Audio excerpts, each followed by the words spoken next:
Après la belle performance de Tartuffe 2012, le Lucas Théâtre change de braquet et nous entraîne vers 2 semaines sportives. Hommage au sport et à la littérature qui le célèbre.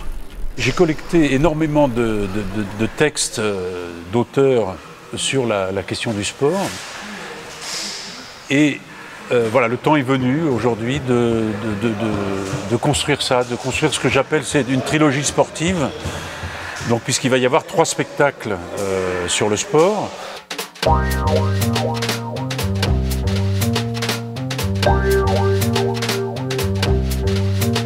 Je n'étais plus qu'un type qui faisait du vélo le dimanche et qui frimait en s'habillant comme un coureur. On en voit souvent des emmaillotés, déguisés comme Jalabert ou Indurain. Demain, sur le bord des routes, tout le monde sera espagnol. Et alors je me suis mis à pédaler plus doucement, en respirant à fond. Tout était fini, plus de pression, plus d'allure forcée. J'étais comme dans une immense descente. J'avais à rouler à droite, à m'arrêter au feu et éviter les portières. Et au beau milieu d'une avenue, je me suis mis à pleurer nerveusement. Le choc sans doute, le contre-choc de ces 3 semaines d'enfer. Et pleurer n'était pas une délivrance, c'était un peu se retrouver sur son lit d'hôpital après une opération. Ce qui relie pour moi le sport et le théâtre, c'est peut-être la question du dépassement de soi. Dans le sport et dans la compétition sportive, il y a cette question du dépassement de soi, c'est-à-dire où est-ce qu'on s'arrête, où sont les limites, où est-ce qu'on va. Il n'y a pas de limite en art, il n'y a pas de limite en sport. Ce qui fait agir l'homme, au bout du compte, c'est cette question du dépassement. Voilà.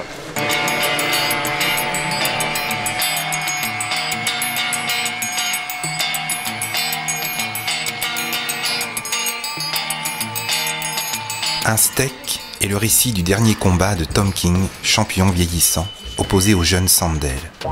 Mais un steak, c'est aussi la lutte éternelle entre la jeunesse et la vieillesse. C'est la fougue contre l'expérience. C'est la jeunesse qui brûle, qui se brûle. C'est la vieillesse qui s'économise et compte chaque pas. Qui gagnera? Le suspense est ménagé par Jack London avec un art consommé du récit. Au fil des rounds, la tension grandit et l'issue est bouleversante. C'est avant tout un récit d'une magnifique humanité qui touche à l'universel.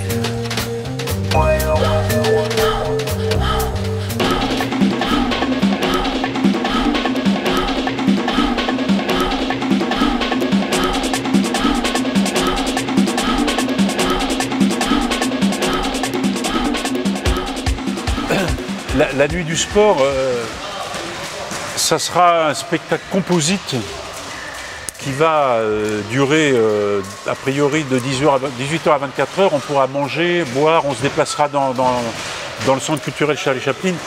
Ça sera un peu le même principe que vous aurez de mes nouvelles que j'avais données il y a 2 ans. Sauf que là, ça sera centré sur des nouvelles sportives. Il y aura un texte assez long de Philippe Vincenot aussi, qui est extrêmement drôle. Voilà, il y aura différents auteurs, il y aura des textes de Buzzati, il y aura des textes de Paul Fournel, il y aura des musiciens, on se déplacera dans le centre culturel. Voilà, ça sera pas un spectacle comme les autres, un spectacle comme ça précis. Ça sera une déambulation. J'ai connu un petit gars qui ne ménageait pas sa peine et ses efforts pour devenir très fort, faisant de la gymnastique, de la culture physique, du rugby, du football, du basket, du handball. Il y gagna du souffle et de bons muscles souples. À tous ses petits copains pouvaient rendre des points. Il glanait les succès, déjà la gloire lui souriait. Mais faire le tour de France, c'est le rêve de tous ceux qui ont un vélo. La seule espérance du titi, de la fête et du mécano.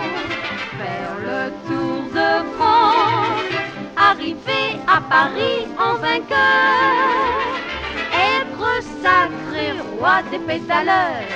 Faire le tour de France.